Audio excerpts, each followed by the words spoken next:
And welcome, ladies and gentlemen, to another episode of the Black and Blue Pod. I'm your host, Matt McLaughlin, joined alongside really butchering the intro off the top there. You would think after 100+ episodes, I would get this down. Nope.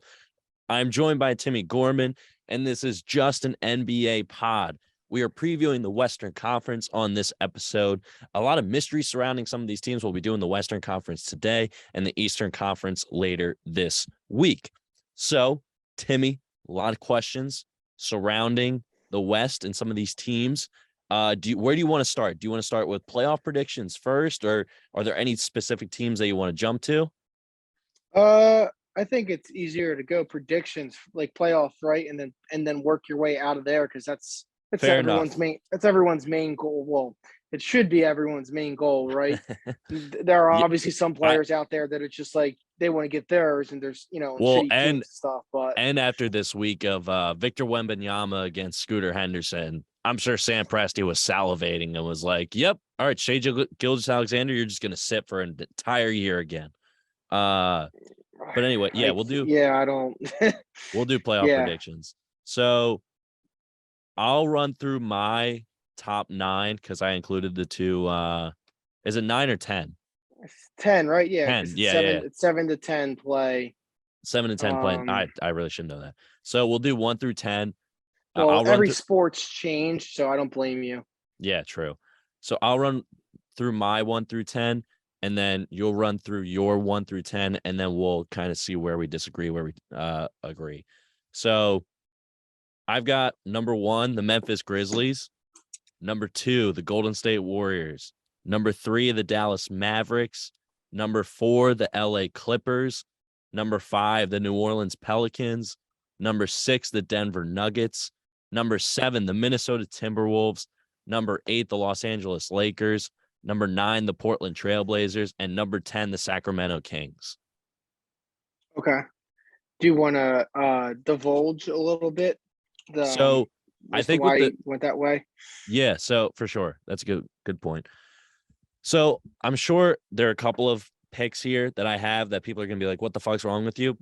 I'll start with the Grizzlies as the 1 seed.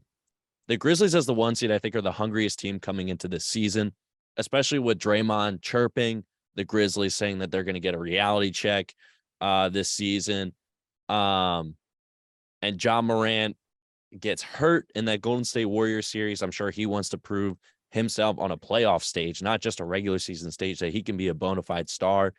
And in that Minnesota-Memphis first round series, it was so back and forth, and you saw the clutch gene that Ja can have. Jaren Jackson Jr. was coming off a Defensive Player of the Year campaign, damn near, and had a career-high 78 games. Unfortunately, Triple J is going to be sidelined for a while because they're repairing a stress fracture in his foot. It was announced in June that he was going to be sidelined for 4 to 6 months. As of the Grizzlies media day, obviously, Triple J and head coach Taylor Jenkins are going to be very optimistic about his return. So, but there still hasn't really been much of it. Yeah, they're not going to tell you, even if they know it's bad. They're not going to come out with pessimistic news to start the season. They're not going to be like, well, Triple J's foot is fucked. We don't know what to do. They'll never do that. But I think overall, it's just the hunger in this team. Outside of some of the upheaval that's gone through this offseason, some of the other teams have gone through, this has been relatively like contained. Like the core is still there. You still got Ja, still got Desmond Bane, still have Triple J when he does come back healthy. I think Jonas Valanciunas is a key piece that people are kind of sleeping, or not Jonas Valanciunas, Steven Adams can really provide. Is it Steven Adams or Jonas Valanciunas? Yeah, no, they traded. Yeah, it was Jonas. And then they traded for, and everyone's like, why would you do that? And Adams actually ended up being useful. Like, he's some of these other big powerhouse Western Conference teams, they don't have a big body in the paint. So that's where I went with Memphis. And I think they're going to take the regular season very seriously. Whereas a Golden State, an LA Clippers, a Lakers team, they're gonna rest guys. They're not gonna really care about the regular season as much because they have more veteran guys in their lineups. And I don't blame the Warriors. They're coming up a title. They have the right to really rest guys and say, hey, let's just let the younger guys develop and, mesh together. The Clippers, it's more of a, how healthy is this team going to be? How healthy is our Kawhi, Paul George, a lot of veteran guys, Reggie Jackson, John Wall, who's playing for the first time in like 2 years. How healthy are these guys going to be for an entire 82 game stretch? That's where I really have question marks for the Clippers. And then I'm high on the Pelicans. The Nuggets, people want to buy into, like, Murray's back. Porter will be back at some point. We haven't really heard about Porter yet just because he's still dealing with back issues. But I just don't see it. I don't see how this team makes a huge leap compared to the Clippers, who are reloading, the Warriors, who are basically reloading, the Grizzlies, who are still hungry. I get it. Jokic is a generational talent. Murray is a fantastic scorer, but I don't think they have the depth necessary and the defensive talent to really stay in and contain some of these offenses in the West as best as they can. And the offense is incredible, but even in a track meet, that doesn't work well to the Nuggets' advantage. There are other teams that work well in transition, i.e. a Golden State Warriors, a Grizzlies, even a Timberwolves or a New Orleans Pelicans, some of these guys with fresher legs. I don't necessarily see the Nuggets really elevating themselves to the top 2, top 1, top 3 seed in the West. And the Sacramento Kings, I will say the Sacramento Kings, there's a lot of talent here that I think is kind of getting overlooked. They signed Kevin Huerter, which I think was one of the more underrated signings in the offseason. Huge, very, very underrated signing. I agree. Keegan Murray, for once, my initial reaction was that the Kings made a smart draft move and actually trying to maybe plug up some holes and find someone that would fit in well with De'Aaron Fox, Domantas Sabonis, and how they work that guard rotation with Davion Mitchell too is going to be intriguing to watch. But I think the Domantas Sabonis effect on De'Aaron Fox alone, I just want to, kind of get these stats off. Before the trade, in 45 games played, De'Aaron Fox was averaging 21 points, 5 assists, 2.8 turnovers, and he was shooting 46% from the field and 26.9% from three-point range. After the trade, in just 15 games, his averages jumped to 28.9 points per game, 6.8 assists. His turnovers stayed flat at 2.9 turnovers, and his percentages jumped to 50.3% from the field and 36% from three. So I think that's going to carry over to the rest of the Sacramento Kings squad that needs open looks and needs a guy like Sabonis or even a Fox who has developed as a playmaker so far in his career to really move the ball and get open looks as easy as they can. So I think Sacramento, for as much as we want to pound on them for being, the kind of the punching bag or the punchline of the NBA for the last however long it's been, 20 plus years at this point. The last time I think they made the playoffs was it was 0-1, right? No. They made it after that. They either made it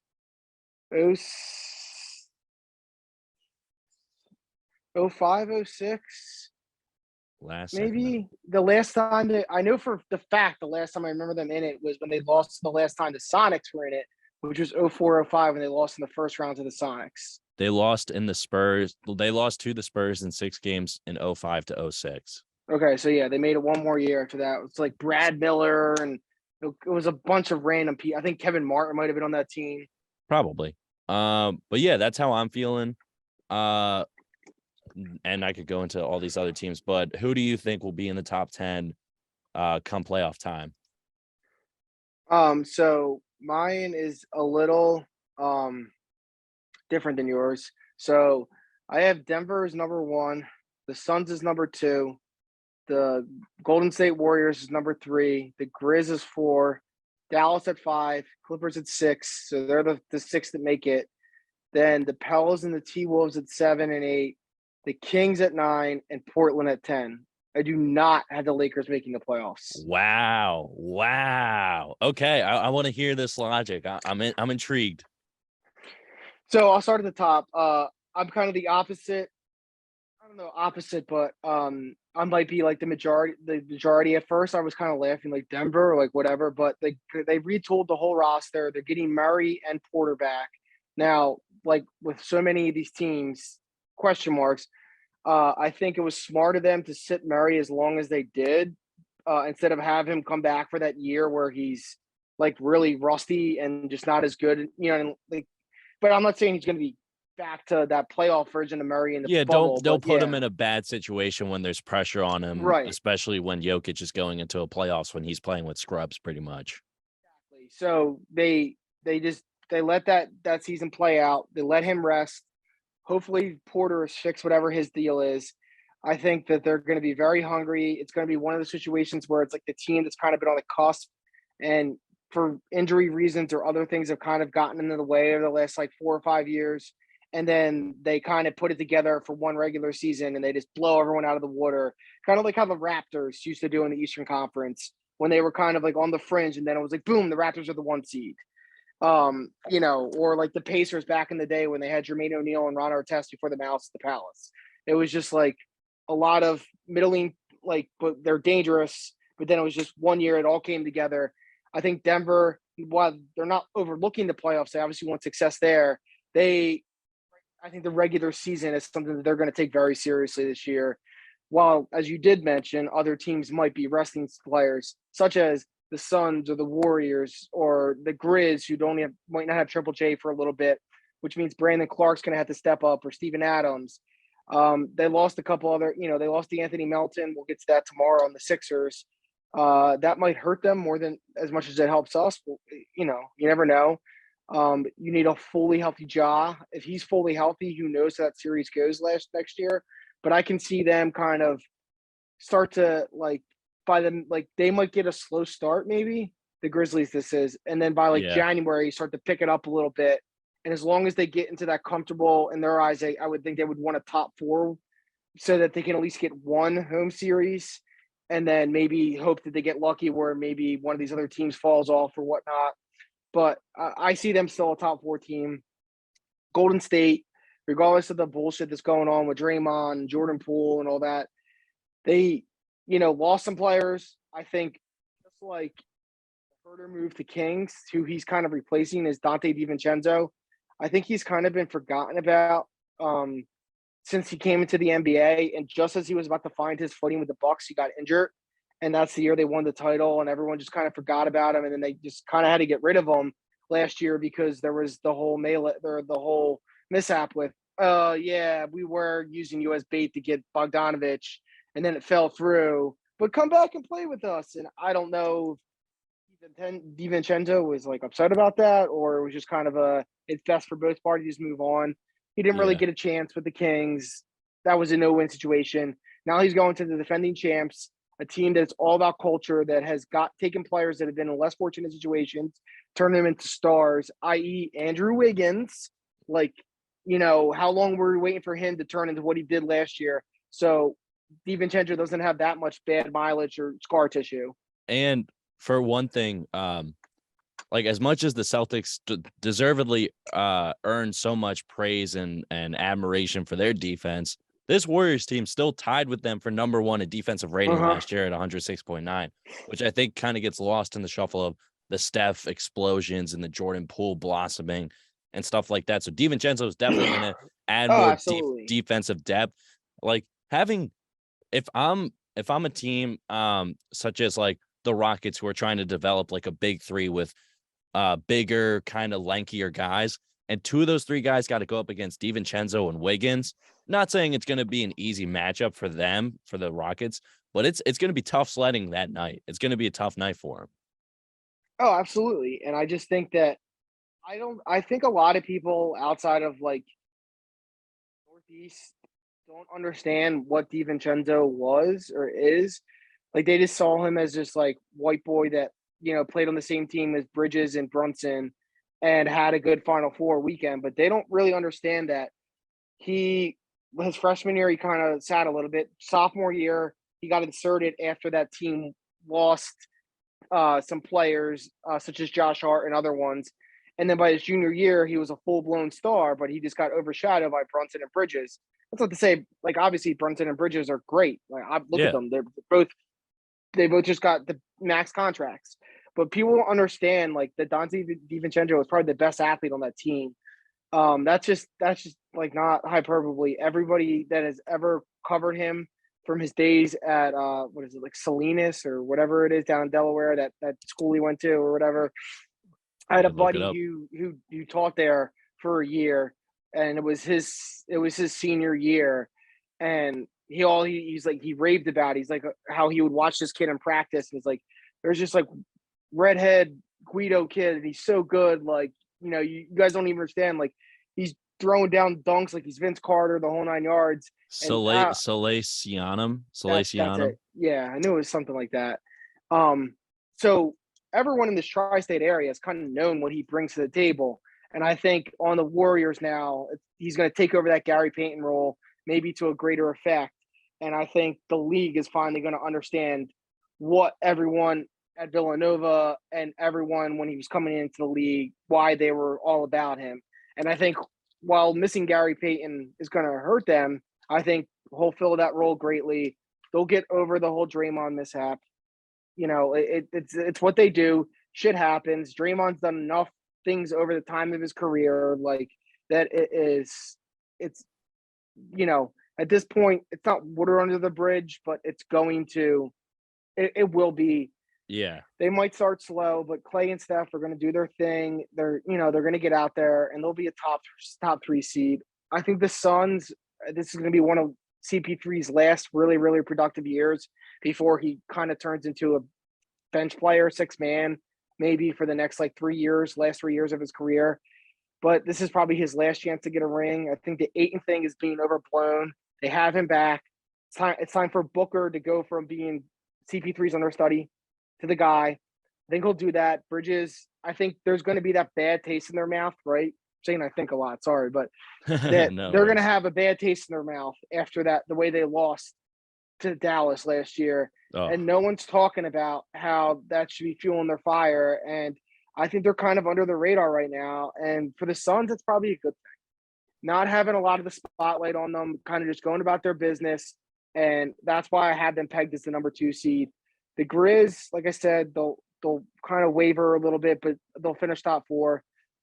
I think Dallas is going to miss Brunson, but I think they finally have a big in Christian Wood. Now, he doesn't have the best reputation. He's known to be lazy. He's erratic, but he's the best offensive got big. suspended for refusing to check into a game. Dumb shit like that, And and a lot of it comes down to like he notorious in college for having a bad attitude. He came into the league. The first team he was on was that awful 76ers team that won like 12 games or Yeah. whatever. He just didn't have a lot of great role models. And I think Dallas is a really good organization. Cuban doesn't take shit from his players. That's Luka's team. And, if they think they're having issues, the only thing they ever have to do is call Dirk and have him come down there and be like, listen, dude, this is how it goes. And this is probably your last shot. If you can't make it work here, and not that him and Dirk are similar players, but you know what I mean. It's like for sure. I get what you're saying, that to have like a legend like that, Wood has not been a situation such as Dallas with a team that's trying to contend and has a bona fide superstar to go with him. And I think, and it that doesn't wants even to get him the ball, mind you, that wants to get him the ball. for sure. And I think we saw last season really the alpha in Luka come out like more than usual, especially in that playoff run against the Suns in that series where he was fired up and he wanted to eliminate them. And that was his, like, watching that game 7, it felt like I was watching Jordan in 86 go up against the Celtics basically by himself and drop 63 in the Garden. Like, it just felt like he was unreal. And it was that type of like shockwave performance where it's like, oh, this dude is the next guy. Like, my concern with Dallas is, you mentioned Wood's attitude. That's for sure a concern. Maybe that changes when he gets into a winning situation. But also, I just don't know if once again, depth, I feel like is a major concern with some of these teams. I understand Luka's lost a ton of weight, which is awesome. I want to see Luka play Way at his better than he best was last year, right? for sure. Yes, absolutely. But you still got on the outside Spencer Dinwiddie, Maxi Kleba, like some of these Hardaway's still there, right? Hardaway's still there, but even he was in street clothes pretty much the entire playoffs. Yeah, he's another one that hasn't stayed healthy a lot of the time either. So where is that other than Christian Wood, who it's been reported that he's going to be coming off the bench as a sixth man to at least start the season? Oh yeah, it's because of JaVale McGee, which it's another one. Whereas people might laugh at it. It's like maybe McGee is somebody that kind of can take Wood aside and be like, "Listen, dude, the league thought I was a joke too, and while I'm not like exactly a role model, and let's not forget their head coach is Jason Kidd, like who a year ago at this time I said I didn't believe in, and I was wrong." And I'm glad that I was wrong because I like J Kidd and I like, minus some of the other stuff that happened during his career and his personal life. Let's not talk about that. But I think he's made amends for all that too. But I think he proved a lot of people wrong. What happened in Milwaukee, it's kind of in the rearview mirror now. He's got another superstar in Luka, who I think is more his. Like he can, because he's another guard where he can kind of teach Luka how to go. So it's Luka and a lot of role players, and they're hoping that Christian Wood, I think, can be that 1A or that B level star to him. They're going to miss Brunson. There's no doubt about that. But, I mean, what were they really going to do? Brunson was never going to stay there. As much as it sucks, he was always bolting. We'll get to that tomorrow and how I feel about him going to the Knicks because I don't think it's a good idea on his part. But still, you got to get the money somehow. And I just think that Cuban always has a plan. And that's why the Mavericks have always been in contention, or not always in contention, but they've always been a playoff team per se, minus like 4 or 5 years since he's owned that team since he's bought the team in 2000, I think, 1999. Yeah, around then. And also just to kind of hit on the JaVale McGee point, the Mavericks haven't necessarily had a type of center like JaVale McGee since like Tyson Chandler in 2012. So I feel like Cuban 2011. Oh yeah, you mean his last? No, 2011 because they never. No, signed was him it 20? Wasn't he on that championship team in 2012? Yeah, though? in 2010, 2011. Oh, I thought They it was. won it. Oh, yeah, because No, it was the they first won it in year of the 11. Big Three. Yeah. All And right, then he went to the Knicks because they never bothered to try to re-sign him in 2011, 12. Yeah. Okay, that makes sense. And I feel like Cuban has kind of seen like, oh, we need, especially the whole Christian Porzingis debacle. I think he wants to toughen up front and in the paint. And I think JaVale McGee will be at least a good tone setter.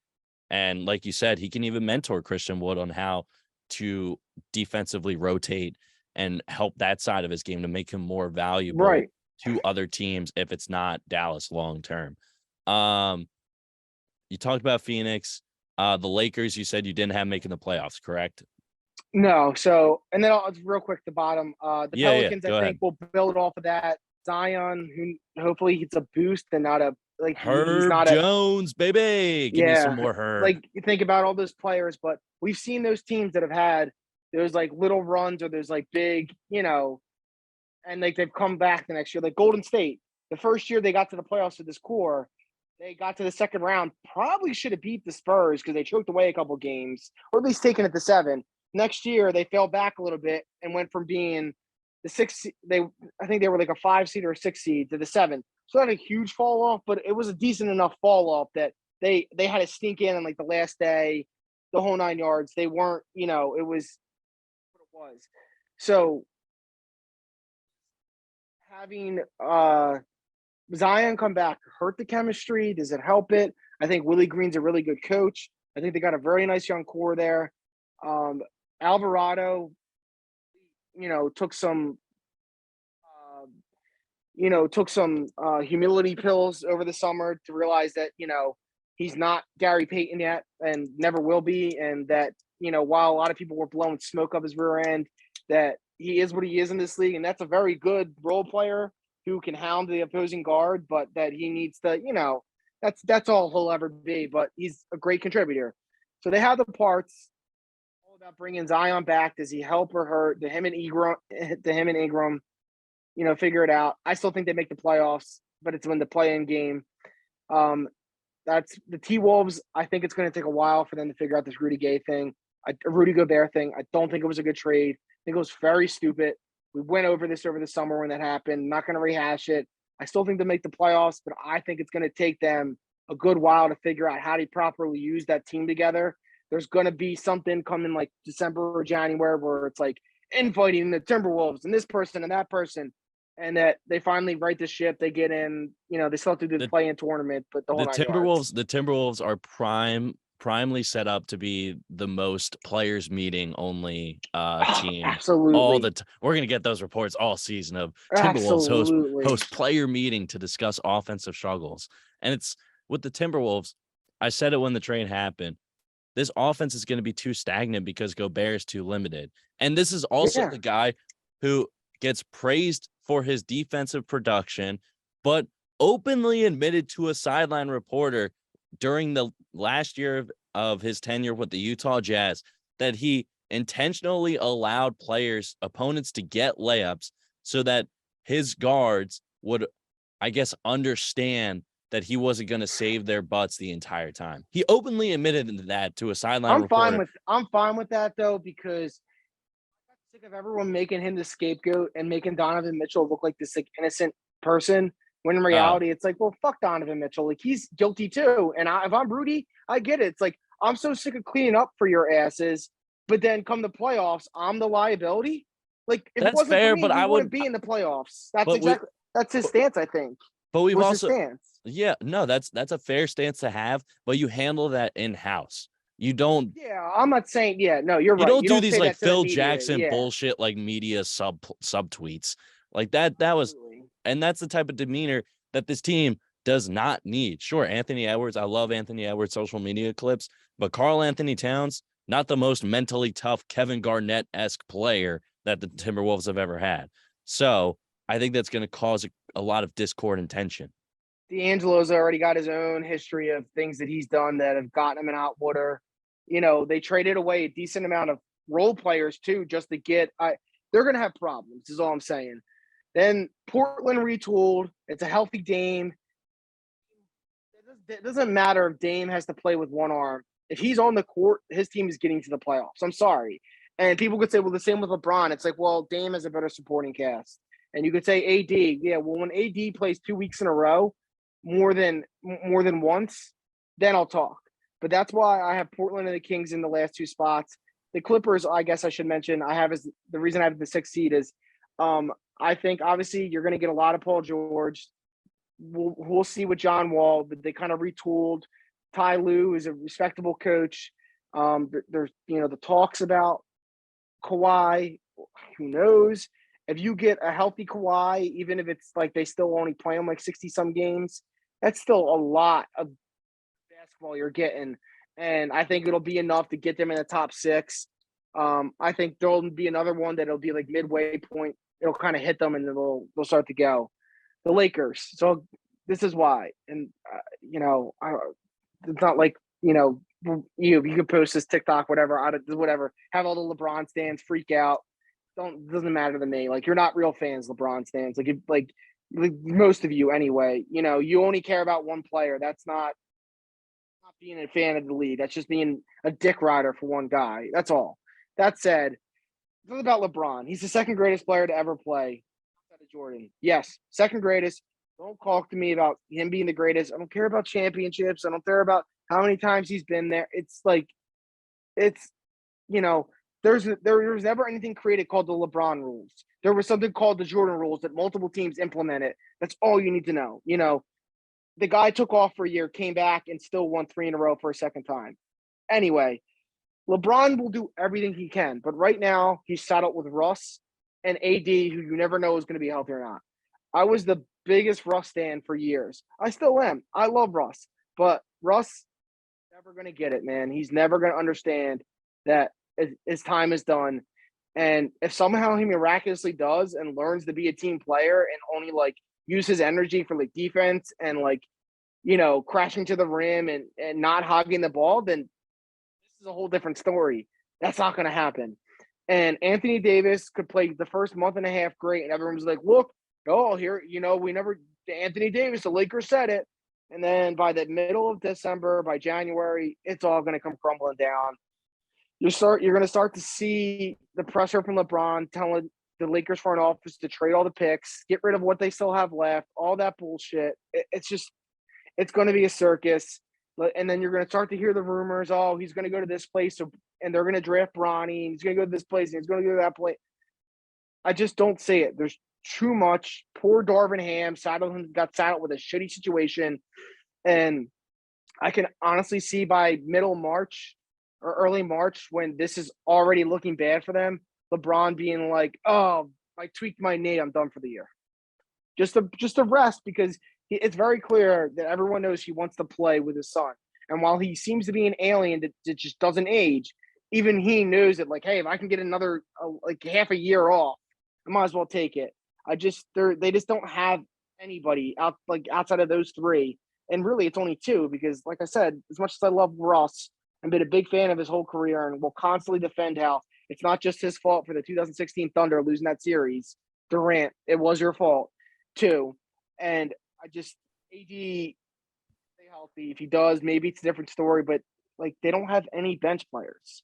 You know, I was looking at this roster. ESPN doesn't even spat it out. Yeah, it's not even full, right? Yeah, ESPN doesn't have a shooting guard listed on their depth chart. Like, I didn't even know that was possible. It's the white guy from Oklahoma, whatever his name is, right? Austin Reeves, AR-15. You see a small forward. He's listed. No, he's listed as a shooting guard. But also, he's the Lonnie Walker and Dwayne Bacon, also the other options for the starting shooting guard spot. What happened to Malik Monk? Where is he at? Oh, he's on the Warriors, Sacramento. Isn't he? Oh, Sacramento. That's right. It's another good addition by them. Yeah, yeah. No, I agree. The Lakers have no depth. The only reason that I have them at least on the fringe of a playoff spot is because of the LeBron factor. And I think he's going to be so driven to break Kareem's record and probably try and get another MVP while he's towards the end of his productive years, that maybe he pulls off a miracle and this team somehow gets into an 8th spot, maybe even a 6. But the West is so loaded. Anthony Davis hasn't been healthy in years at this point. I have the stats. Hang on. The last time Anthony Davis played over 60 games was 2019 to 2020. He played 62. That was the weird bubble restart. And then the last time he played over 70 games was 2017 to 2018 when he played 75. And just defensively, I guess that was the last year he dragged the Pelicans to the playoffs, right? Yeah. That's yeah. And defensively, this team is just absolutely atrocious. Last year, they were bottom third in the league. The only teams that were worse: the Chicago Bulls, the Charlotte Hornets, the Detroit Pistons, the Washington Wizards, the Atlanta Hawks, the Sacramento Kings, the Houston Rockets, and Portland Trailblazers. So outside of those teams, those like 12 teams ish, the Hawks and the Bulls were really the only teams trying to contend last year. And so other than that, the Lakers were essentially a tanking team in disguise. And I don't see how that changes with the additions of like Patrick Beverly and Juan Toscano Anderson and Dennis Schroeder and all these older guys. It's terrible. It's terrible. It's terrible roster construction. And I feel incredibly guilty for Darvin Ham that he has to somehow mold this roster into a playoff contender. And then Jeannie Buss is going to be expecting them to be a top 6 seed. And when they're not a top 6 seed, she's going to be like, what the fuck, Darvin? And it's going to be like, and then she'll get blamed. And then, but the first it'll come after her. And that's the thing with the LeBron stands that pisses me off. It's like all the shit you want to talk about. It's like, go watch The Last Dance. And I'm sure Jordan had some hand wringing in there, but never once was he in the front office being like, yo, go trade these picks and get this person. I'm sure behind the scenes there was some stuff, but every year it's like, you hear it. LeBron wants him to trade this pick, and LeBron wants this guy, and LeBron, and he's made his bed, but then no one ever wants to give LeBron shit for that. And they should. And I'm not here to try and shit on LeBron 24/7. The dude is the second greatest player ever. He's phenomenal what he's done for the sport. But at the same time, it's like there's things he does and says that he doesn't have to take that. People don't make him take enough credit for, and it's just like when he came out, it's an it's like give me the accountability thing. yes, thank you. There's no accountability on his part. And like last week when he came out, I was like, I want the Vegas franchise. Adam Silver is listening. It's like, cool. Why do you like what? No, like shut up. Yeah, and but to get back to the Jordan point, Phil Jackson made it clear to draw a line of demarcation between the players and the front office. And that's why the dynasty worked. That's why they got 6 rings, or at least a big part of it. And Jordan was just one of those guys where he was like, all right, this is the challenge in front of me. These are the guys I got to play with. Cool. Roll the balls out. Let's go. And I don't, yeah, there was infighting, and I'm sure there was bitching and stuff like that. But it's like Dennis Rodman taking a vacation. Yeah, that was Dennis Rodman being Dennis Rodman, though, I guess is the best way to put it, Pretty much. So who do you think is going to make it to the conference finals and perhaps represent the West in the NBA finals? So I think that and this already bit me in the ass of the NFL because I was like, until the Kings unseated, don't talk shit on them. But I think I just had more hope in the Rams than I should have, for Matthew Stafford reasons. That said, the Warriors are a different thing, and so the Warriors will be there in the conference finals. Now obviously with the way I picked them, there's no way it could be them versus Suns, but I would say they're my 2 favorites to get there. And then after that, I would say it would go Warriors, Suns, then Grizzly, Clips are my top 4. Like I said, Denver's going to put all their eggs in the basket, and I could see them winning the number 1 seed and then easily crashing out in the second round. And it's nothing against Jokic. People could be like, oh, it's a Philly pod. People, they're like, no, I respect everything Jokic has done. Should he have won a second MVP? No, but whatever. It is what it is.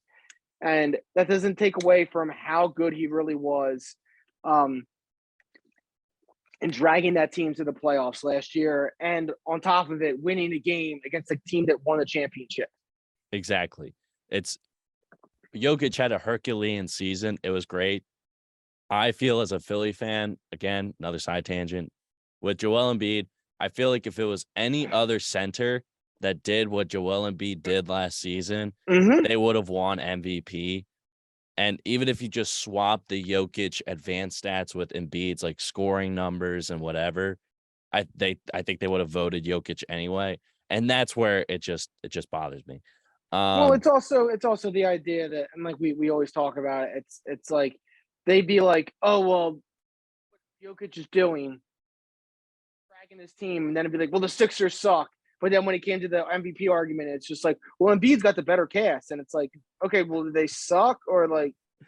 It's just funny. It's just funny how that plays out, and it's just like, obviously we did have the better team, but not like until Harden got there. It was him, Curry, and Maxey. And Maxey, thank you. And then it was just Maxey, and then even after Harden got there, it was not like he was offering that much, So it's just funny.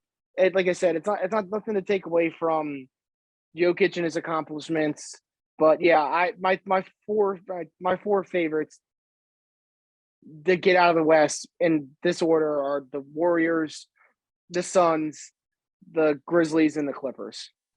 So for my Western Conference prediction, I think Grizzlies, Warriors, Clippers, and for top 4, I don't know who to throw into that last spot, because outside of the top 4 between the Grizzlies, the Warriors, the Mavericks, the Clippers, with the Suns, I think the Suns, this is when the house of cards comes crashing down. It feels like there's a lot of egos that are festering in that building. The Robert Sarver news is not helping matters. And yeah, but I think that can be a rallying point for this team. That's what I'm saying. I think it's just good for them to lay low.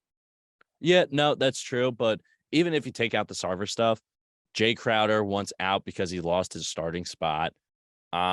And DeAndre Ayton bluntly admitted that he signed with Phoenix simply because they matched the offer sheet. And granted, I'm not aware of CBA stuff and how if he has to re-sign with them if they match the sheet. I think that's the rules, though. I think It it is. probably is. I It think probably is. it is the rule. But it just the way he delivered it and the way his tone sounded, I was like, he does not. He seems like he's just there to collect a check and go home. He is not. It does not sound like he's on the same page as guys like CP3 and Devin Booker.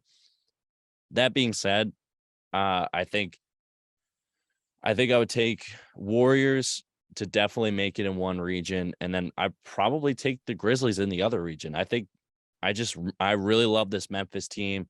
I said when the Zion Ja Morant draft was about to occur that Ja was going to be rookie of the year.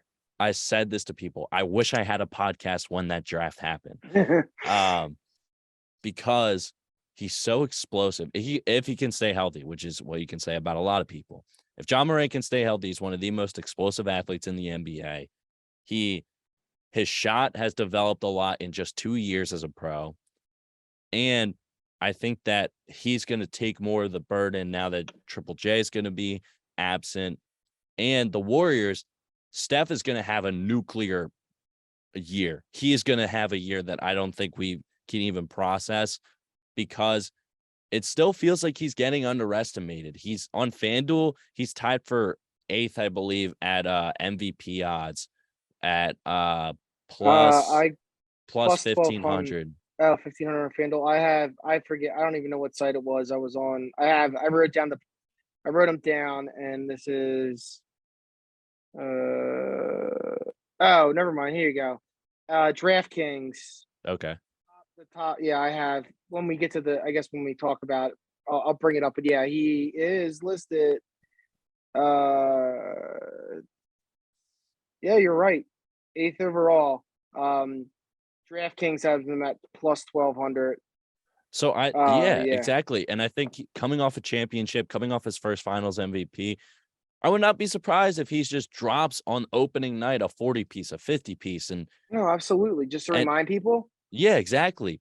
Because if I'm Steph, I'm like, what more do I have to do? What more do I have to do? And also, this is definitely going to be Jokic MVP fatigue. They're just going to be sick and tired of giving it to him. Oh yeah, there's no way he can possibly win a third one. Simply for that reason. Exactly. So I think Steph is going to not carry this team, but I think Steph is going to be even better than we can possibly imagine. So that's really going to be a problem for the West. And also, just looking at the rest of the West, the Clippers, known for playoff problems. The Mavericks, sure, they had that great Game 7 against the Suns, but I think losing Brunson is really going to reveal itself in the playoffs. The Pelicans are too young. The Nuggets, how will Murray and Jokic look come playoff time? And will Porter Jr. be kind of in the flow of things, or is that going to be a process to knock off the rust off of him? And the Timberwolves, we've already covered the Timberwolves. They're going to be a mess. And I'm not sold on them all of a sudden getting it together and really, being selfish and making the right pass playoff time. Because they didn't necessarily know how to do it last year, and it's what cost them in that playoff series against the Grizzlies. Exactly. The Lakers, we've talked about it, outside of LeBron and AD, if AD is even there on the court at that point, other than when he's not in street clothes, that's just going to be a recipe for disaster. I would not be surprised if they get blown out. And the Trailblazers and the Kings, I'm really sold on Portland because I think they got a great supporting cast. I really I really like Shaedon Sharp. And people want to drag. Didn't he get hurt or something? He got hurt, and he I think he was part of the Ignite program, if I remember correctly, which is how he qualified.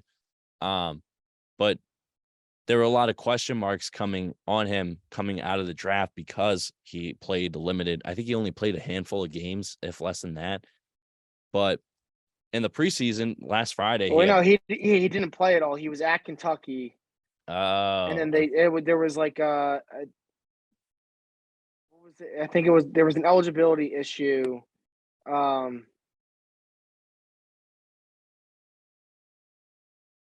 Yeah, I don't. He graduated early from high school with the intention of redshirting his first year at Kentucky and playing in the 2022-3 season. On February 7th, head coach John Calipari announced that Sharp would not play for the team in 21-22 after speculation that he would play and enter the 2022 draft, for which he is eligible.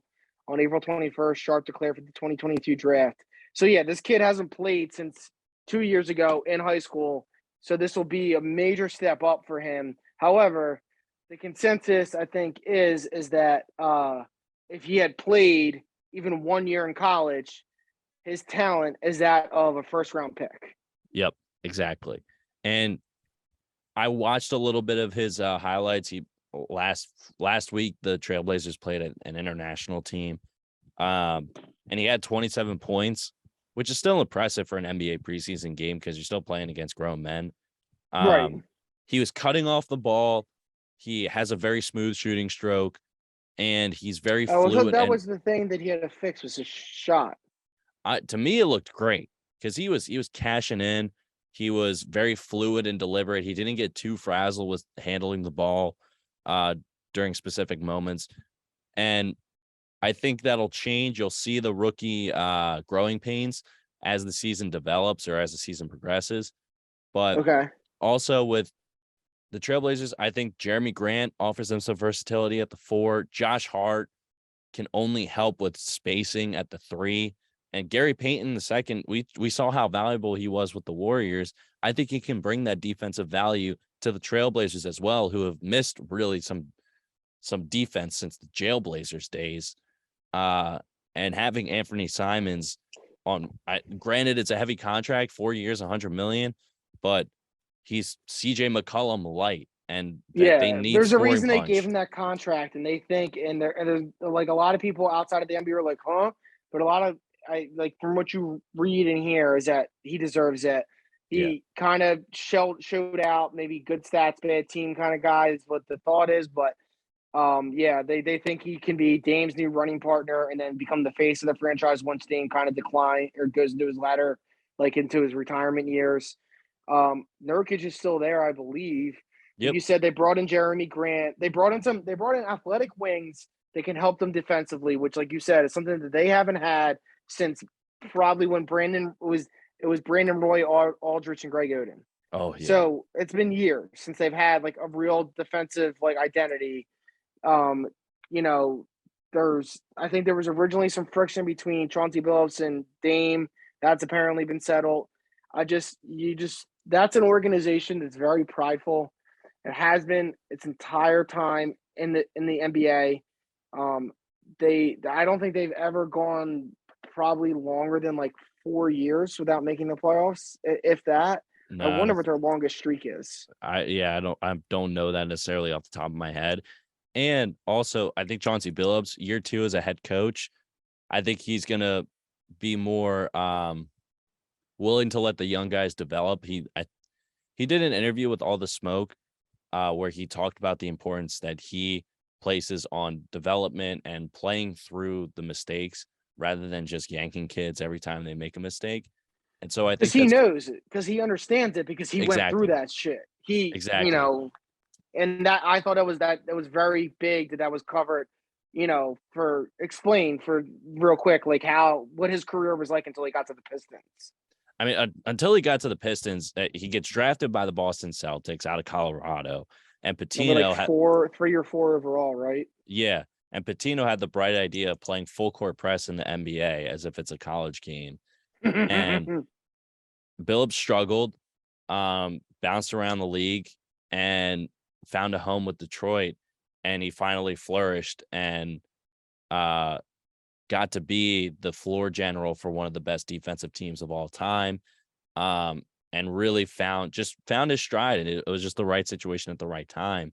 And he takes that, goes to Denver with a young Carmelo, and just kind of becomes that mentor for other teams down the line. And I think he can do that as a head coach. I really think he can be a great head coach in this league. And if any guy can really match Chauncey Billups' mentality, it's Dame Lillard. And so I think Portland can have an us versus the world mentality. And I think these young guys will develop. They'll be better.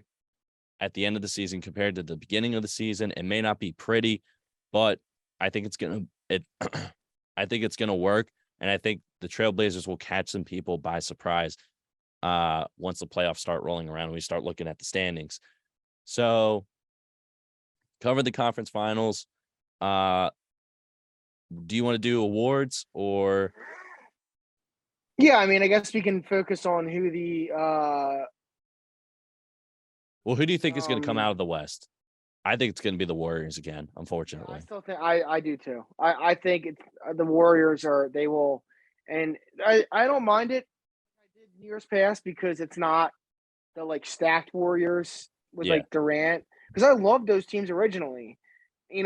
Even when they beat, because obviously I'm a ride or die Sonics guy, always was growing up outside of the Sixers. I fucking hate the fact that they got their team taken away from them. And if any franchise, the NBA goes anywhere, it should be back to Seattle and Vegas at the same time, not one, just both. Anyway, I still think like that outside of that 16 team when they beat the Thunder, because I love that team. I still like them, and then especially in the finals and they lost. But once they got Durant, it was like this isn't fun to root for.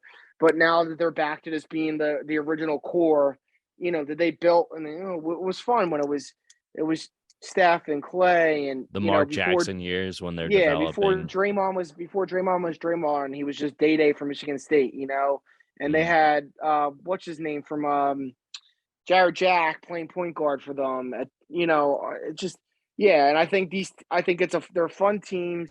Steve Kerr is obviously one of the best head coaches to ever coach the game.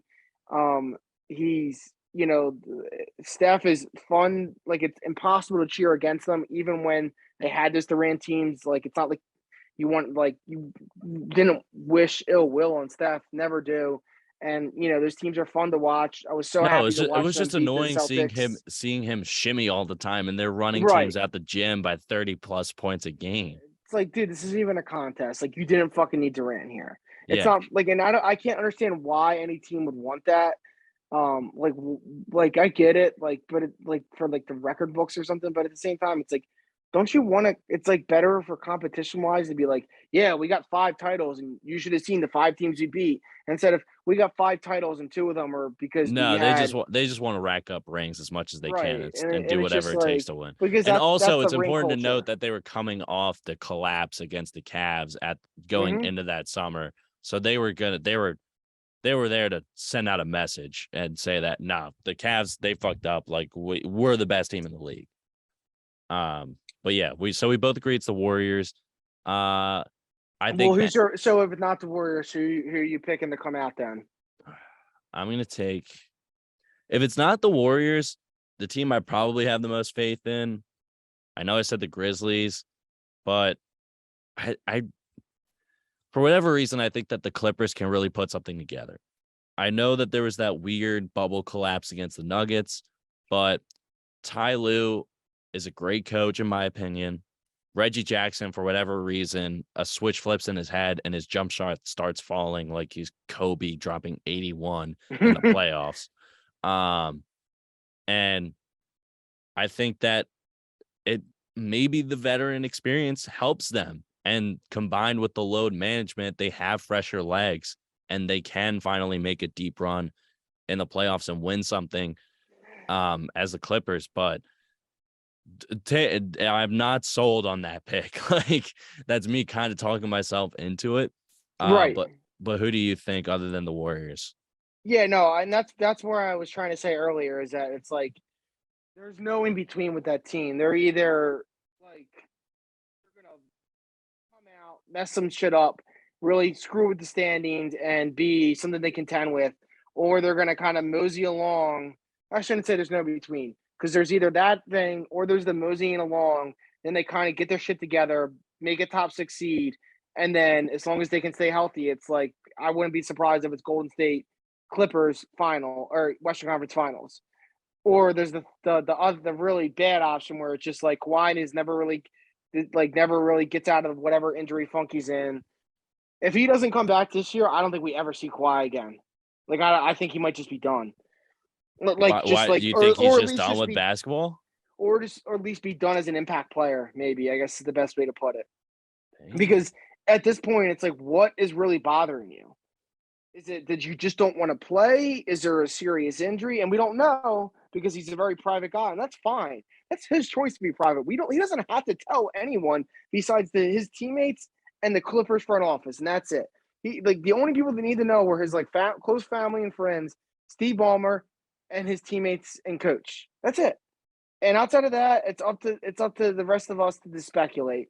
So if they get healthy Paul George and Kawhi, they're gonna fuck some shit up. And with the added benefit of maybe revive John Wall. People forget how good John Wall was, because he's just been this joke of the worst contract in the league the last couple of years. But John Wall was legit. That Warriors team or that Wizards team in 16-17 that should have beat the Celtics, and Kelly Olynyk couldn't miss in Game 7. You know what I mean? It was. Yeah. But that said, those teams were fun, and then the next year was an injury, and it was all done, and that's what sucked about it. But if they can get something out of hand, the rest of the bench players and Kawhi's healthy, watch out. But if not, it's the same old story, right? So without that caveat, all those extenuating circumstances, obviously, like we said, Golden State, the Suns are my pick to get out of there. Okay. Everyone's down on them. I just think CP3 is going to use it as motivation. Booker's really going to take over. Ayton is, maybe I think it might all just be a smokescreen. They'll be good. Bridges is, probably got the embarrassment of the playoffs sitting in his brain. All of them, they'll be ready, and it'll be a dogfight in the Western Conference Final when they get there between them and the Warriors. All right, that I can't necessarily argue with that logic. It's kind of like fantasy football. Some of these predictions, I overthink it and just take flyers on guys. Right. So awards, any MVP, if you had to do a top 3 MVP candidate from the West Conference specifically, who do you think is who's in your top 3 for MVP? Oh, so real quick, I'll read them off to you. This is the top 10, and this is according to DraftKings. So people, the odds are similar on I just took the first column, not realizing they may just be slightly different. Yeah, one's plus 14, one's plus 1,500 or something. So, the top 10 MVP odds according to DraftKings are it's at plus 425, Giannis at plus 600, Embiid at plus 650, Durant at plus 800, Jokic at number 5 at plus 900, Tatum in the 6th spot at plus 14, John Morant plus 1,500. Sorry, Tatum's plus 1,400, John Morant's plus 1,500. Curry, who I guess because I was looking at the wrong one, I guess on average he was lower, but now that I'm looking at it, it's fucked up. So really, it should go Jokic plus 900, Curry plus 1,200, then Tatum plus 1,400, then Morant plus 1,500. Then it is Zion at plus 2,200, and LeBron at plus 2,500. That's your top 10. And then right outside of the top 10 at plus 3,000 is Kawhi and Devin Booker. The Zion. And then if you really want a flyer, I would not take a Zion MVP bet. I don't think that's smart money. No, either would I. If you really want a flyer, Edwards is plus 6,000. Butler is plus 5,000. Dame plus 4,500. Davis plus 6,000, and Trae Young plus 3,500. If you really wanted some low hanging fruit to look at. So my top 3 is. Oh, go ahead. Sorry. Embiid. No, you're fine. Because you asked me first, and I went off on a tangent as always. So my top 3 is Embiid.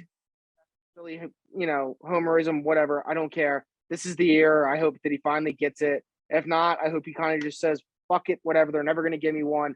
All I care about is winning the championship, but we don't get it this year. So my top 3 are Embiid, Doncic, and then Giannis. With my sleeper being John Morant. So Embiid, Doncic, and Giannis. That's who you have.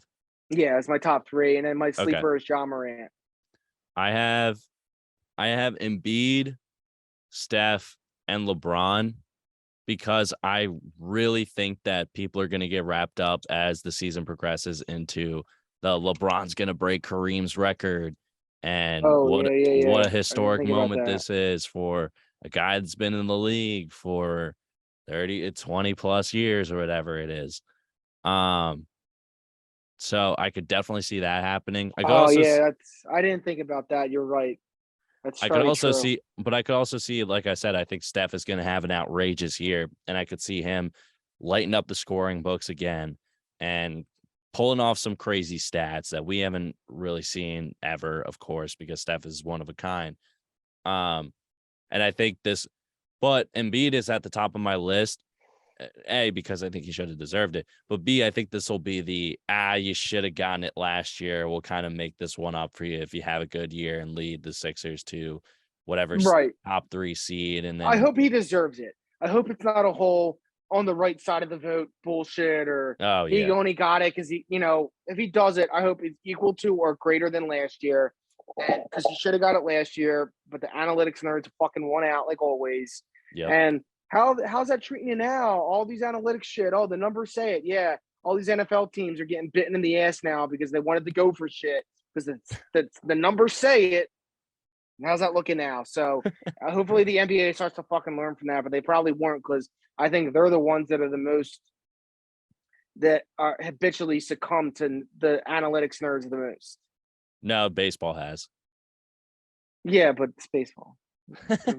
I mean, we Fair, only care because it's a red October again, but true. we were 3 bad pitches away from not caring a We lot don't, today. hey, game one's in the Right. books. But if I did have to make a sleeper pick, I would probably say Giannis because he's not gonna have Middleton to start the season at least. We'll see how long Chris Middleton's out for the season for the Bucks. But Giannis is still Giannis. If there's anyone that has the Kobe Mamba mentality, it's Giannis, probably more than Mm-hmm. any other player in the league. And the voter And fatigue is gone now, so they probably will start giving it to him again. exactly. So those are my MVP picks.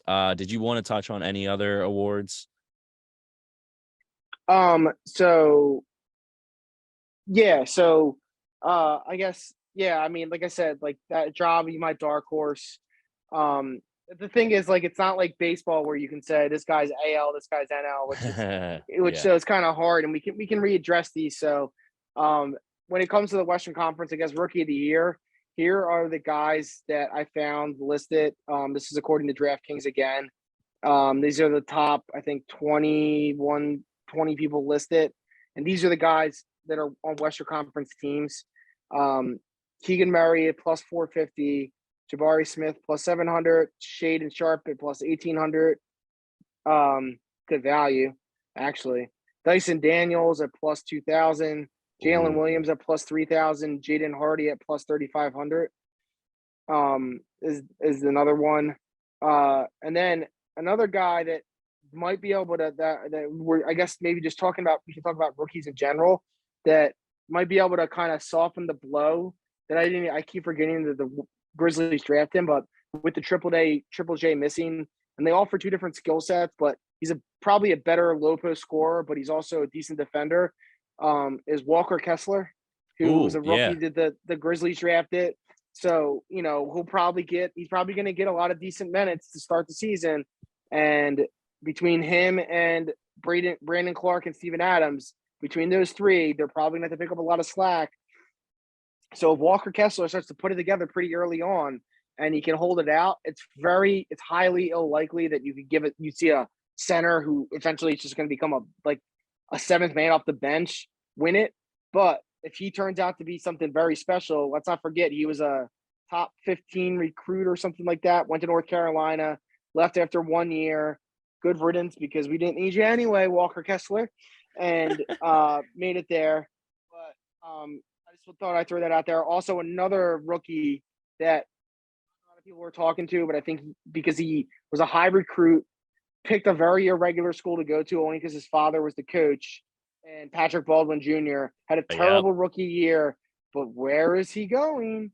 The Golden State Warriors. Yep. Everything we just thought about, culture, nurturing people, bringing them up. He is not going to be expected to do a lot. And if they can get even 10, 15 minutes a game out of him that are positive, that's huge for them and huge for him. But, it's Moody. He's going to basically take over what Moody was last year, and that he's going to sit there and kind of watch and learn. But the kid was a high recruit for a reason, and Clay and Steph are going to teach him the way.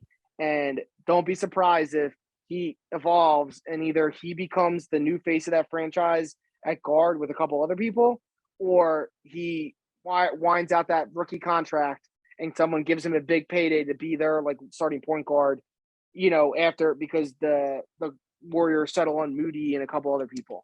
But just, it's another one that's kind of under the radar. But I think Mary's probably a favorite, you would think, right? As we were talking earlier.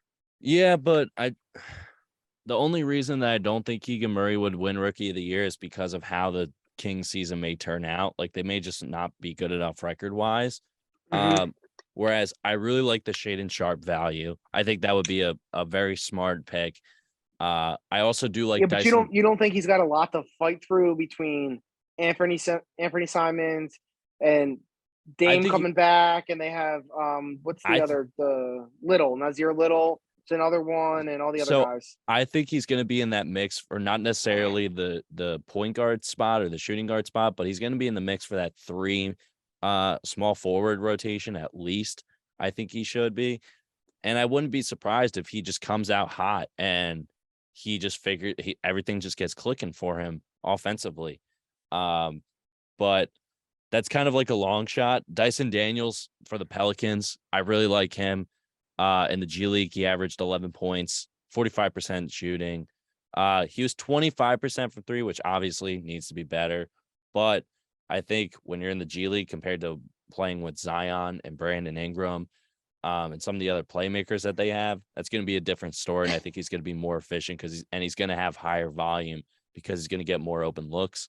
And yeah, Keegan Murray's, I think, the obvious choice simply because he's going to get the most playing time. But I think Dyson Daniels and Shaedon Sharpe are not too bad long shots to pick. And the Kings have another rookie in Jaden Hardy that was a big-time recruit, went to the G League, and didn't have a lot of favorable film follow him because he was kind of just a chucker that would miss terribly, and he kind of developed his reputation.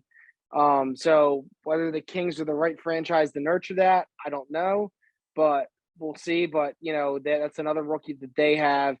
But I think, Barry Smith, it's one of those that's going to go one of two ways. Either he's going to clash with the guards and they're just never going to give him the ball, and Christian Wood's going to be vindicated, and the reasons why he was always so pissed off for a tiny bit vindicated, I should say. Or they're going to mesh really well. He's going to actually have guards that get him the ball, whereas at Auburn, it was just a travesty how terrible his guards were. And instead he gets to the Rockets, they kind of realize, like, hey, we got to include him. It can't just be the guards, dribbling the ball 24/7. And I think with him, it's gonna you'll know early which way it's gonna go. If it's the signs on or earlier on are really bad, doesn't mean he's gonna have a really bad rookie year. It just means that he's not gonna be in the running for rookie of the year. He might be able to make a rookie team, but it's gonna take a little bit for everything to piece together. But if early on him and the Rockets are like, ooh, this is fun. Look at the Rockets. They're running up and down. They're 11-5. Like, who knew this? Could this sustain? No, it's probably not going to. But you see how Jabari mixes with the two guard. What's the kid's name? Jalen Green. Yeah, thank you. I can never remember Jalen Green. Jalen Green is a great basketball name, by the way. Just wanted to point that out there. Very Jalen's I wonder if a lot of Jalen Rose fans, these guys. I think that is like legitimately, like there was like a stat that SportsCenter posted on Instagram one time, because of course they slow news day in the SportsCenter Instagram world, and they posted something like, I think Jalen Rose is like responsible for like X% of babies named Jalen. That's great. Yeah. So we've covered rookie of the year, coach of the year. If Darvin Ham gets the Lakers into the playoffs, he should be coach of the year. That's just Oh, he my should opinion. absolutely. Or and then along those same lines, if Mike Brown with the Kings or Chauncey with the Trailblazers gets them not just into the play-in games, but actually into the actual like 1 through 8 rounds or like the first round, Playoff, then like the actual playoff, like not right, the actual play in. yeah, not the play in the actual playoffs. They should definitely be up. They should definitely be considered up there. Um, Maybe Ty Lue gets some love because the Clippers kind of piece it back together. Um, Maybe what's his name, Mike Malone gets another. I think he already has one. Yeah, I think So I mean, because they there's had that guys we 50 can look at. win. There's guys you can look at and say there's no way they're getting it. Like Steve Kerr's not getting it. Mm-mm. What's it called? Taylor Jenkins won it, or not Taylor Jenkins? Yeah, Taylor Jenkins, Yeah, right? yeah, He won it last year, right? So he's not getting it. yeah. Maybe the guy on the Timberwolves, if he can figure out how to use. I mean, Uh, another possibility if Luca has a monster year and they stay yeah, Jason Kidd, if the team can stay as locked in defensively as they were last season, I would not be surprised. that follow over from playoffs the year before kind of follow like it carries over, and it's like, well, he got him to the finals, and even though it's not supposed to matter, Yeah. you never know. That's definitely one that to take a look at. But yeah, I don't think in the West there's not a lot of rookies that I'm in love with. And a lot of these, Is there only one coach of the year, or is there one for each conference? I think it's one from each. That's a very good question. I don't, because I'm trying to think of the Dwayne Casey year when he won, and then the Raptors fired him, or the Raptors fired him beforehand. Is coach of the year? Yeah, I'm confused. I forget. Each conference NBA. Let's see. The winner. Oh wait, Taylor Jenkins didn't win. It was Monty Williams that won last year. So maybe Taylor Jenkins can win this year. Yeah, so Taylor Jenkins definitely can win this year. And also it is just one for the entire league. Okay. Oh, yeah. Defensive player of the year. Is there anybody that you would think in the Western Conference that Marcus Smart won it last year, Mikal Bridges and Gobert were finalists? I could see Bridges being a finalist again. I could see Gobert winning it again. Just from all the analytical math nerds. Yeah, but that would require the Timberwolves to have a good year. True. And that but if they do, then maybe yes, that's possible. But what about a Kawhi or a Paul George defensive player of the year campaign? Do you think they have it in them, or is that too much to ask? I think I could see Kawhi coming back and doing it. I have the Padres game on. That's why my eyes were up there for a second. What's the score? They're losing 5-0. Ah, all the bad guys are winning today. The Mariners blew it. Besides us, the Mariners blew it. The Indians lost 4-1. The Guardians, thank you. Sorry, the Guardians lost 4-1. So it seems like they were never in that game. I don't know. I didn't really catch any of it.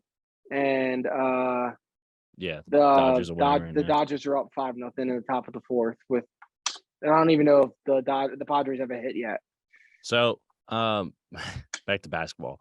Kawhi and Paul George. I definitely think Kawhi could pull off some type of defensive player of the year campaign.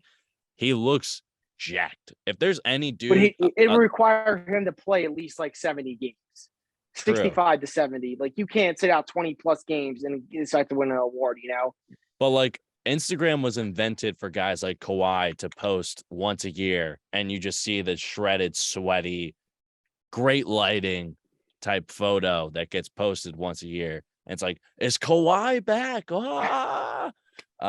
So I would definitely, I'll take Kawhi as defensive player of the year. I think he's going to come back with a vengeance, a quiet vengeance, if you will. Well, yeah, I guess we could pick one from each conference and see. Obviously, there's only one, but I guess in the West, I'm trying to think that if Jaren Jackson Jr. can come back and I don't buy it with him either because he's always in foul trouble. Yeah. Like he's a good defender, but he just always seems to be in foul trouble. So you know what? Like maybe I think Mikal Bridges. Maybe this is the year It's a that he good pick. gets something. You know what I mean? I guess he got. Isn't he might have won sixth most improved or sixth man of the year. He was He was, all NBA defensive first team. I think he was a Um, finalist for most improved, I want to say. he was a finalist for defensive player, Okay. defensive player last year. Uh, most improved, yeah. How about someone? How about sixth man of the year? Oh boy. Sixth man of the year. I'm you can go first. I am not too knowledgeable of six men. Well, Because it's just you never know. It's like last year, Hero won. Cameron Johnson and Kevin Love came in second and third. I So just like feel like Western Cameron Conference, Johnson could be the guy again. You know. but Cameron Johnson's likely going to be a starter. What about So, Anthony Simons coming off the bench? oh Well, yeah, not Anthony Simons, or yeah, like I guess Anthony Simons could be most improved too, or something like that. You never yeah. know. Like, Most somebody of improved. that nature. Side note, most improved. I think Josh Giddey can make a real run for most improved. Oh yeah, I think one of those guys in the Thunder. That's another team we didn't talk about them really at all, and I think the Chet injury has kind of hurt the publicity that team would have gotten. Oh yeah. But Oh I yeah. think Shea's sick of losing. They got some ballers in that team. They got Dort. They got Shea. You know, Giddy doesn't seem like he wants to take things lying down. They got some other players. I think they're going to be way more competitive than people give them credit. Do I see them crashing the playoff party? No, but if they do, it's only in the playing rounds, maybe. Mm. But they're going to be. I think the Chet thing definitely changed their idea for the season, but I don't think it should. Like, if anything, it should be like, all right, well, now we don't have to worry about bringing Chet along. Why don't we go get the jittery playoff run out of the way if we think we can do it? And then next year, when all those guys have it in them, then all we have to worry about is this is Chet and not 19 other things. Well, the problem with the Chet injury is that it's basically like this season is just a repeat of last season, and Shea sat out most of last season. So it's kind of like, oh fuck, we're doing this all over again. But that's what I'm saying. Why do it again? Why not try to get a lot of these guys No, experience instead of like, because the whole Chet thing is going to be its own monster, because there's so many people out there that are just like, this white boy can't ball. He can't do anything. You saw it all year last year in college. There would just be these dudes driving to the rim. Like, what is he going to do? And then he's sending their shot 7 rows back. And they're like, what? Like, not knowing what can happen. Obviously, the NBA is different, but you even apparently heard it in that scrimmage where he got injured. Like, there were people like going to the rim, and he was just going up and like blocking shit with his tenacity. And like, I forget who it was. I think it might have been like, I forget who was at that. Maybe it was LeBron or somebody. It was like a LeBron was respected out there. pro. That's how he got injured, was trying to chase down a LeBron That shot. was it. But there was LeBron afterwards came out and said it. There was a couple of respected pros that were just like, dude, yeah, like we didn't take it seriously. And then he fucking rejected a couple of our shots. And we are like, oh, okay. And Chet's going to have to prove that the rest of his life. He's going to have to prove that he's not Sean Bradley or something else. And I think he's understood that. I think he's known that since the day one he stepped on a court, right? Oh yeah, for And sure. he understands that.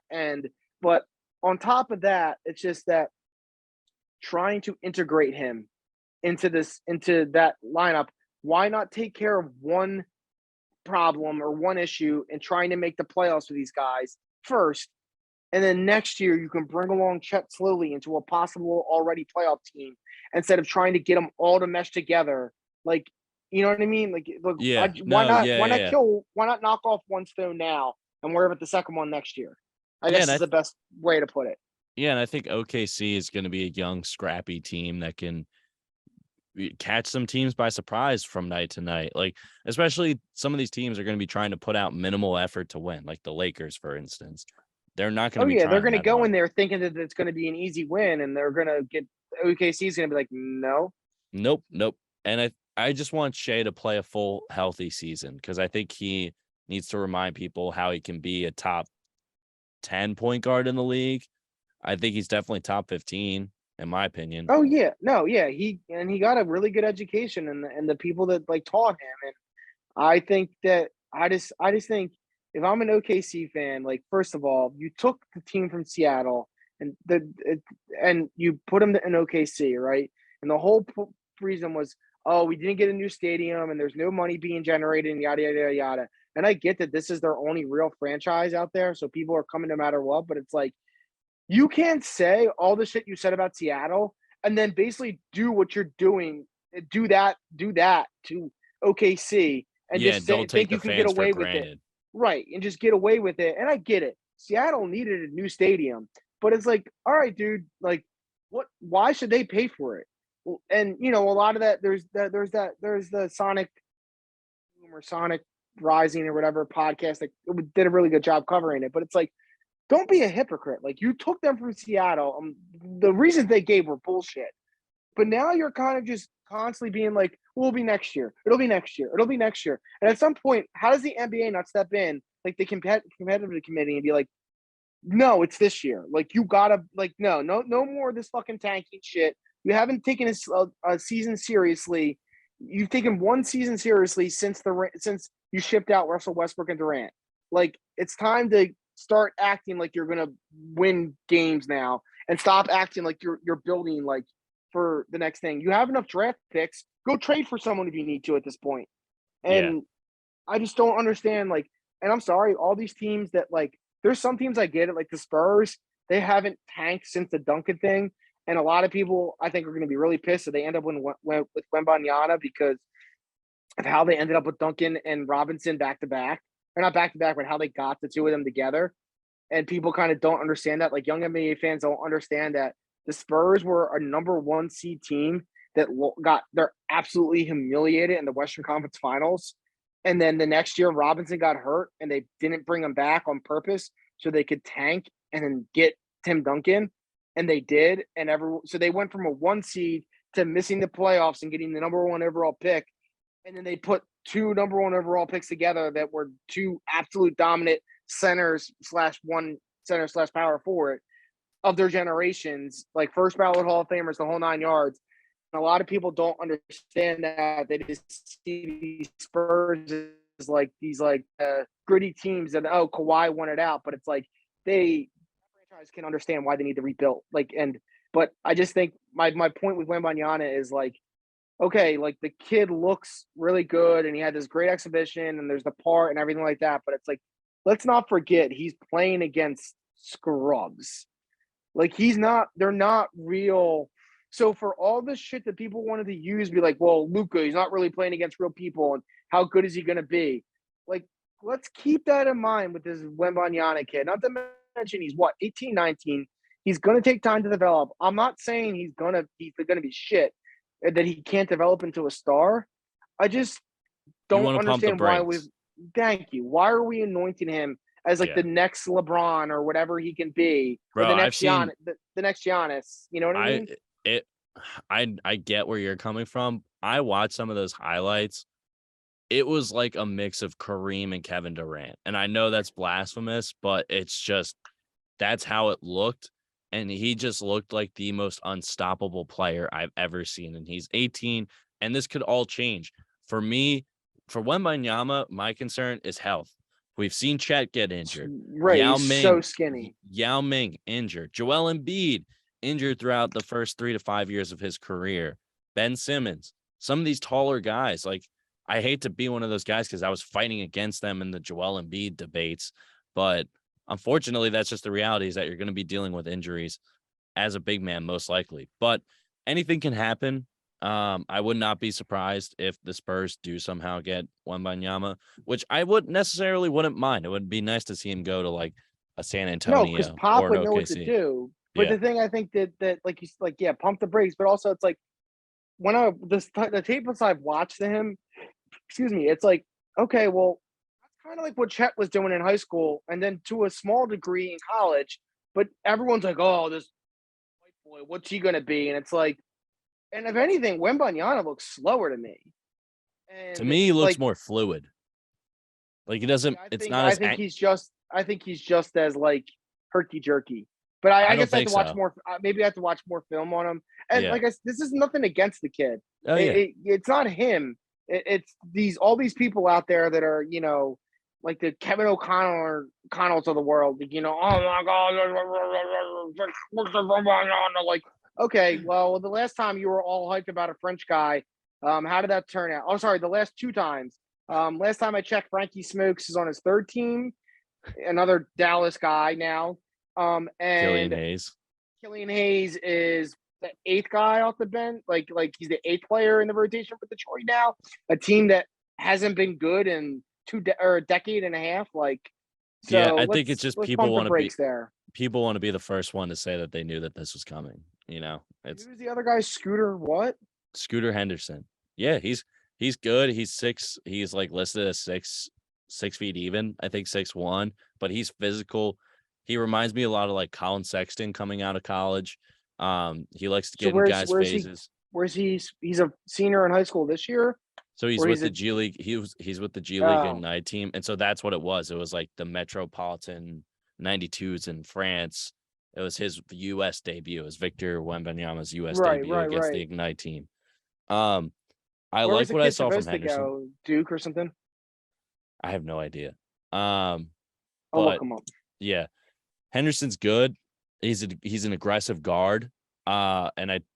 He does remind me a lot of Colin Sexton as a dude that's going to talk shit and be in your face and be in your grill, and he's not going to shy away from a challenge. Yeah, but where's that gotten Colin Sexton right now? Unfortunately, true. On the rebuilding Jazz. Yeah. I mean, hey, he's getting the bag. He got that massive contract extension. But yeah, I mean, it's way too early to tell with some of these kids. You got to wait for when the season really kicks into high gear for them. And say who we think is going to be between the Jazz, the Spurs, and Thunder, Rockets, and then what is it? 15 in each league, right? 15 in each league, each conference. Yeah, each conference. Hornets, Pistons. I don't think the Pistons will be tanking, but I think they'll be pretty good. Hornets. No, but I'm saying like so that would take that we already named our top 10. So then it would be the Spurs, the Thunder, the Rockets, the Jazz, and then the Lakers would be the last 5 in the Western Conference for my, I guess whoever you I guess I have this. I don't have the Suns in the playoffs. The Suns. Yeah, I don't have the Suns in the playoffs. You mean the Kings? No, the Suns, bro. At all? No, because I don't think this shit's gonna work. I think they're all like very egotistical and just like this. CP3's on his last leg. Devin Booker, who hasn't necessarily stepped up, and he just got his shit kicked in by Luka. DeAndre Ayton seems like he's, like I said earlier, there to collect a check and just dip home. Jay Crowder's throwing a fit that he's not young enough to compete with for a starting spot.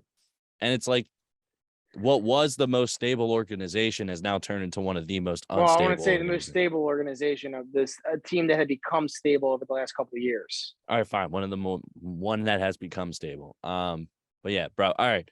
That does it for all of us here at the Black and Blue Pod. Thank you all for tuning in. Be sure to like, comment, subscribe, check out clips on our YouTube page, and follow us on social media on all the platforms. Rate 5 stars because that helps us out. And we will catch you in the next episode where we will talk about the Eastern Conference and the massive hype around James Harden losing 100 pounds and Joel Embiid on a revenge tour again.